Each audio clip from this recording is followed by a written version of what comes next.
Hello everyone, Joe Fosco here today with Mr. Michael Magnifici, our prolific guest. How are you, sir? Good, Joseph. How are you? Good. Happy Halloween, by the way. Oh yeah, Halloween. Great day. Criminals hate Halloween, you know that? Why? Everybody gets to wear a mask. I would think that they would blend in better. No, because you never know who's gonna get in trouble for wearing the mask, and usually it's the criminal. Because everybody else is knocking on doors to get candy, they're going in to get diamonds. Interesting. Yeah, so the police are on full alert. But anyway, that aside, happy Halloween to everybody else. Interesting week in sports. We got the Patriots along with 5 other teams that are undefeated. Green Bay, Denver, Carolina, Cincinnati. And it looks like New England could possibly do what they did in '07. Could run the table. You know, Brady at 39 years old is playing better football. I mean, this just doesn't happen at 39 years old in this National Football League, that a guy improves to the level he's playing. He's playing better right now than anybody I've ever seen play the game. Is he the best quarterback? I don't know. Obviously, I'm a little biased towards Montana, won 4 Super Bowls. Joe Montana, when asked on the Dan Patrick Show, they asked him same question about quarterbacks, who's the best, and Dan Patrick went into, well, you're measured by the Super Bowls. He says he's been to 6, Tom Brady, and he won 4 and lost 2. And then freakish plays, lost both of them to the New York Giants, to Eli Manning, Peyton's younger brother, Peyton Manning's 1 and 2. Peyton Manning is probably the best regular season quarterback I've ever seen, but he's been to 3 Super Bowls. So he beat our Bears in one of them, and he lost 2 of them. But Joe Montana went on to say, he says, I don't know what it's like to lose at a Super Bowl. He says, I won every one I've been to, so I don't know what it's like. And that was kind of like a little, well, he's lost 2 of them. Right. In other words, if he would have been to 6, he knows he would have won 6. Right. But, the quarterback debate has been going on. Like I said, Manning, you can't take him out of the top, at least top 5, no matter what he does. He's obviously falling off right now.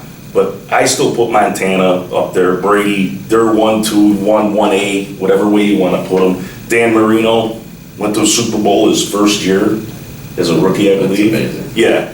And if the rules today existed in '83 when he was drafted, Joe Montana even said, I don't know what Danny would have threw for. I mean, and he went 6th that year, the '83 draft. Elway went 1, Ken O'Brien, Todd Blackledge, who else? 3 or I forget the names, but he went 6th out of the quarterbacks in the first round. And other than Elway, he was better than all of them. Elway's in the conversation too, obviously. He's in the top 3 or 4 or 5, whatever. But I say Montana's the best. I never saw anybody do what he did. But they say, getting back to the Patriots, that was interesting this week. They were saying that they inspect their own locker room to see if there's any listening devices in there, because every team hates. The opponents would. Yeah, they put a listening device in there, and somebody brought up, he says, well, that's what they were doing. And one of the sportscasters said, well, he says, you don't know if you're getting cheated unless you know how to cheat. He said, so if they're looking for stuff that in their own locker room, obviously they've been doing it. They had Spygate, Deflategate, all this stuff. They've been fined $1 million, losing draft picks, but they keep winning. But I heard another thing this week that was interesting about the Bears, that they're possibly rumors that they might be dealing Cutler and Alshon Jeffries and possibly Forte. There's like a rumor that it's going around that Forte and Jeffries might be going to Denver. And that would be kind of funny when Cutler came from Denver to us, to the Bears, and now they're going to trade out their 2 best offensive players to the team that they got Cutler from to help out Manning with their, they're 6-0 also, Denver. But I don't think they're going to be. How do you like the way that they've played so far? Denver? No, the Bears. Actually, they're playing a lot better than I thought. They've been in, even that game they lost 23-0 against, was it Seattle, I believe? They didn't, I know it's hard to say in a shutout that they looked okay, but they really didn't. Their defense is okay. Last year their defense was so totally bad, but this year they look like their defense is around, but they just can't get any offensive things going. They traded away Marshall to the Jets. I don't know why they did that. They had a nice tandem with Jeffries and. Well, I'm sure there was an Opus Dei priest that felt that it was the right thing to do on a spiritual level. Possibly. One other note on the football, in college, Urban Meyer, coach of Ohio State, #1 ranked team, last year's defending champ in the college, since they went to the playoff. You know that they went to a 4-game playoff rather than the voting and stuff like that, who's #1 in the championship game. And their quarterback, he just made a change to JT Barrett, and he got a DUI this morning. Late this morning. This morning, on Halloween? On Halloween, yeah. So when they say this morning, anything after 12 o'clock is this morning, but they say early this morning. They didn't say the time, but I'd like It's not a trick. No, they're not playing this week. They got a bye week this week, Ohio State. So he was out partying all night, and the thing is, they're wondering what kind of punishment will be leveled against them. I don't know what the NCAA could do. It's not like in pro football where you sign a player's conduct clause that you have to conduct yourself in a proper manner to be in the NFL. Well, he is entitled to plead not guilty and Well, sure. possibly be found not guilty. Right? And you know what, in the NFL, and same thing with NCAA, they could still suspend them. They could before the trial, before anything. It's kind of weird how they work. They don't go by criminal law. Right, it's a civil It's their own discretion that, right. the AD and the head coach could say they could sit him for 2 games, and he played a great game last week after they benched their other starter, who won the championship last year. But it was interesting. These guys just can't keep themselves out of trouble, these young kids. Speaking of trouble and young kids, what's going on with Blackhawks, Mr. Kane? Well, I guess that it's going to the grand jury, and they don't think anything's going to be filed against them. Okay, so it might get dropped before? Might get dropped before it even gets any legs on it, so,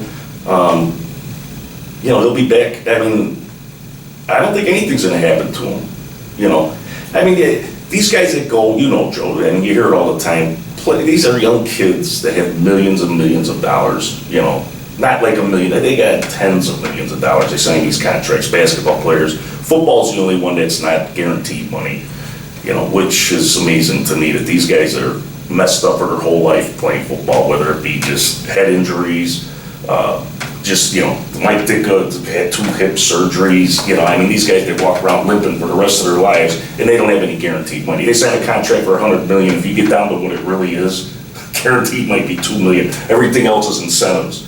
So we look at it, as people, fans, we say, well, wow, they're making $100 million. Well, no, they're not. When the smoke clears, they might wind up with 10. Not that 10's anything to sneeze at, but it's not 100. And these guys, they buy 20 cars, they have 10 homes, that money goes quick. You hear it all the time, who's going bankrupt and all this stuff. But, Kane, I don't think is gonna have a problem. I don't think. I was watching some of the basketball started this week. I was watching our beloved Bulls. Sure. And, did you watch the game the President Saturday night? Yeah, I did. I missed. I was back and forth. He's a, Was he up on the floor, I would imagine? I didn't see that. Maybe in a skybox. Yeah, I don't think he was on the floor. I don't think he would be there. I'm sure he was sitting probably in Reinsdorf's private box or whatever it could be. I don't know. They didn't say, but interesting to see D Rose come back with the mask on, that broken orbital socket or whatever they call it. He showed flashes of the old D Rose, but he's so injury prone, and this guy just really doesn't know what to say in front of the media. Sure. He just constantly says the wrong thing, like, well, I'll get back on the court when I'm ready. I don't want to be limping to my son's graduation. This guy's signed a $100 million contract, $97 million, whatever, and that's guaranteed money, okay, for 5 years. He got max money at that, what was max money at that time. And he needs somebody around him to tell him what to say, because he really doesn't know what to say. He just comes off really bad, But the Bulls look good. Cleveland, LeBron James, he made a comment this week. He said that Kevin Love's the go-to guy on their team. I don't know if he's just saying that because last year they had like a little turmoil between him and Kevin Love. Right. They still don't have Kyrie back yet, Kyrie Irving, but the road is going to run through Cleveland in the East. And in the West, you got the teams I like. I like the Clippers. Mark Cuban, guy that you and I have discussed before, who almost bought the Cubs, if you remember. He was denied by MLB to get that. They had DeAndre Jordan as a power forward for the Clippers, and he gave Cuban a handshake deal that he'd come and play for the Dallas Mavericks. And I guess that's like in basketball, I guess without signing a contract, most of the time, like 99.9% of the time, It's a valid thing. it's a valid thing, and he backed out at the last minute. Oh. And the Clips off, so Cuban's got, I guess he was driving around, I guess he lives in Texas, DeAndre Jordan. He was driving around looking for his address to go to his home to talk to him, to say, what changed your mind, I can work it out for you, blah, blah, blah. It never happened, and DeAndre Jordan didn't handle it well.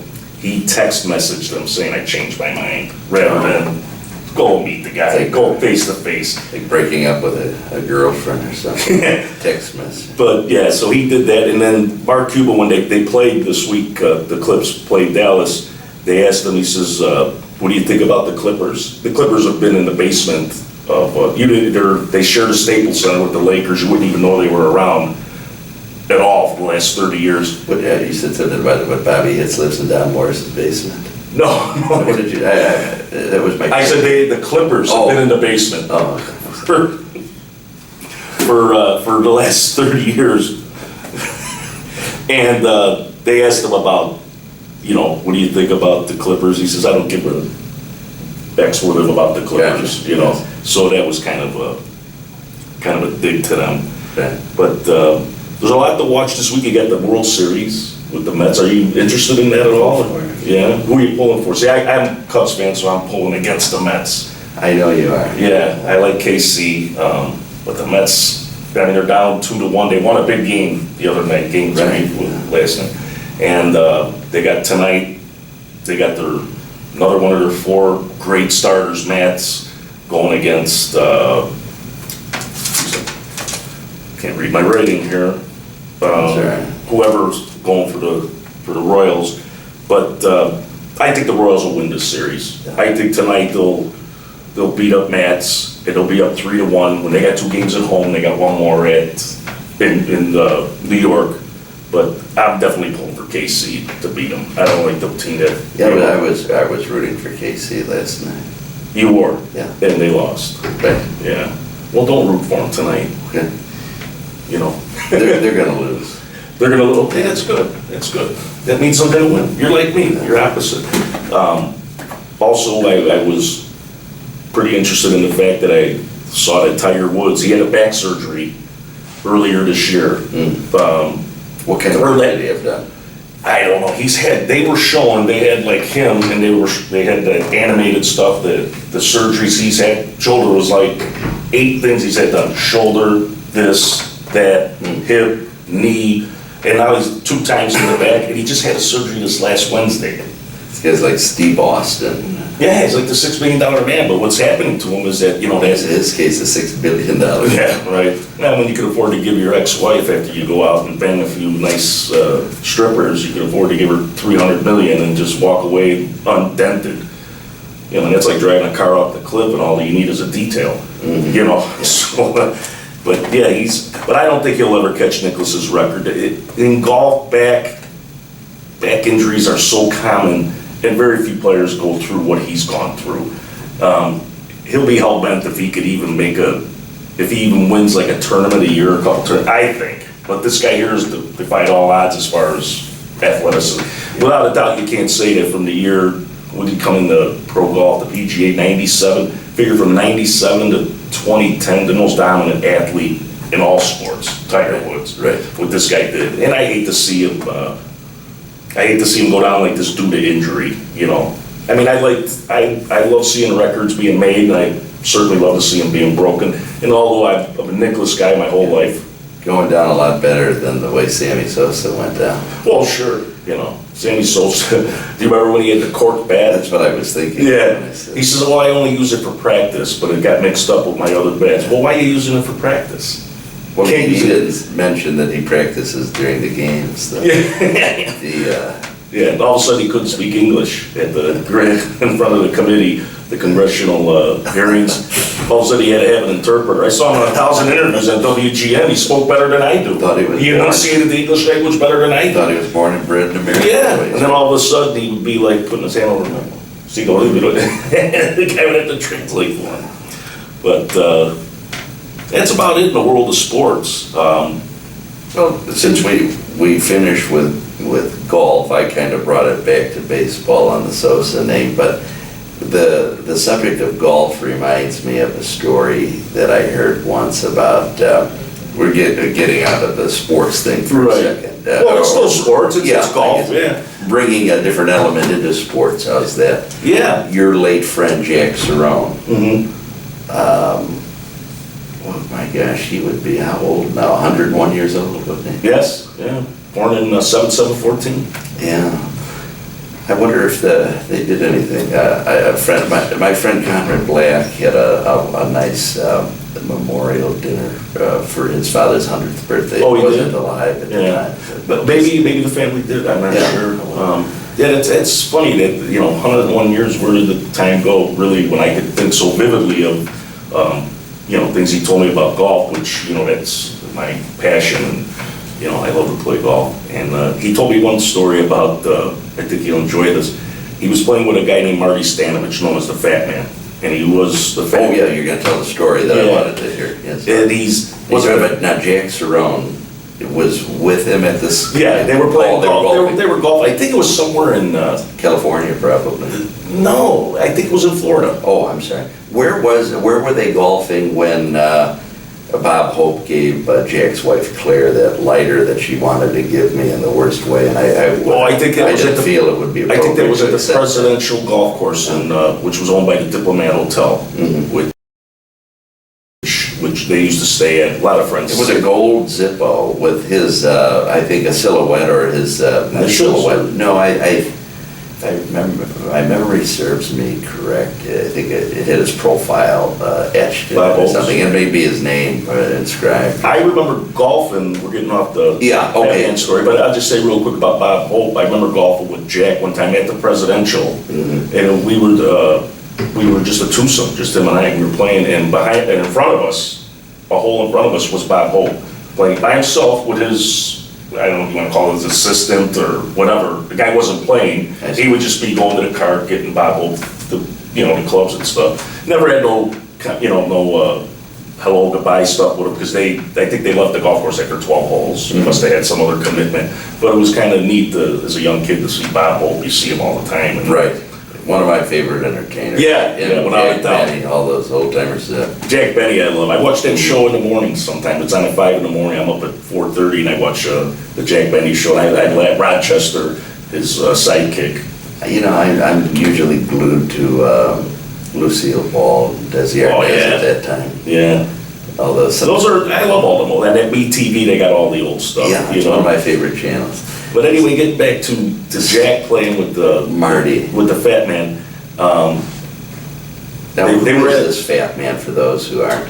Famous golf hustler. He's in books about golf hustling.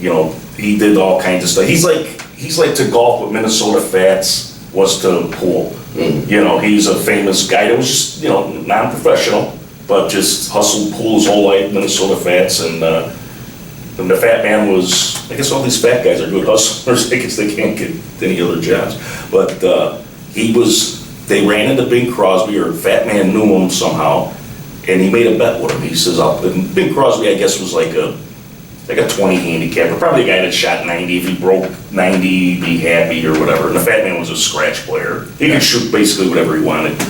And he told him that he'd play him with a rake, a baseball bat, and a hoe.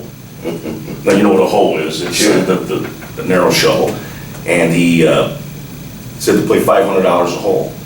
Well, Jack told me the story, and they When went out. Jake was there. He was there, he was Yeah. playing, you know, or maybe just, I don't know if he was even playing, he might have just been riding in the cart with the fat man, probably had a piece of the action, I'm sure. Sure. And he said that on the first tee, the fat man gets up with the baseball bat, takes the golf ball, and he fungo hits it down the fairway, lands in the sand trap. Gets in the sand trap with the hoe, gripping the sand trap, hits it out of the trap, puts it on the green 20 feet away, takes out the rake, gets on his knees, cues it into the hole for a birdie. Bing Crosby reached in his pocket, had a nice roll on, peeled up 500. He says, "Here you go, fatty. That was a nice lesson for a nickel." He says, "Thank God it didn't cost me 9,000. 18 holes is 9,000, you know." And that was the end of it, you know. And I thought that's one of the best stories. And I know that it's in the book, it's in one of his books or somebody's book that wrote about him. You know, obviously they left out the Jack part of it that he was there, but they do talk about that he did that. So I'm sure that it was. I'll have to hunt around for it. Yeah, I'd be interested to, you know, I don't recall ever reading it, but I heard that. Yeah. You know, but, I mean, could you imagine that? But you gotta wait cheap It did. for a nickel, but that was in the, you know, I'm thinking it was in the 50s maybe. I mean, what was $500 a hole then? I mean, that would be like playing for 5,000 a hole today. Yeah, absolutely. You know, 10 times the money, Sure. but, Well, when are we gonna see you back? whenever you want. Next weekend? Sure. Oh, I wanted to get into. Oh, I'm sorry. No, I'm sorry. I wanted to get my picks out this week. Oh, yeah, that's a good way to close it. Yeah, I like Minnesota against the Bears, I'll tell you why. Minnesota opened up 2.5, and the public is betting the hell out of the Bears. They went down to 1.5. That's kind of a big move for this time. Well, actually, it was yesterday. I don't know what today's line was. So everybody's betting the Bears, and you know my theory that if the public's betting, you go opposite. So I like Minnesota minus the 2.5. This week here, Cincinnati's at Pittsburgh, and they're a favorite. They're one of the undefeated teams also. I think I forgot to mention them earlier today with that Andrew Dalton, the quarterback, and Green, the receiver. They're playing lights out. But Pittsburgh gets Ben Roethlisberger back this week, and they're a 1.5-point dog at home. Ben's been out, Big Ben as they call him. He's been out for like 5 weeks with knee injury, and he's coming back. I like Pitt.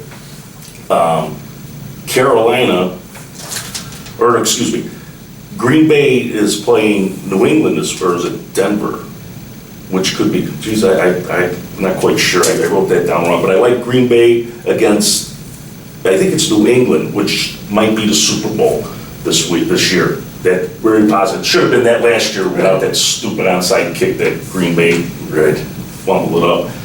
And Monday night, here's the big move.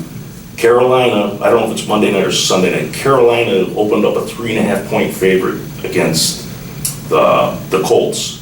It's up to 7. That means that they're really pounding the hell out of Carolina. I like the Colts plus the 7 against Carolina. I just want to get the picks in. Yeah, But I'm glad you did. I'm glad you remembered. I'll be back next weekend. Yes. Sounds good. Thank you. Thank you. Pleasure. Always a pleasure. Yeah.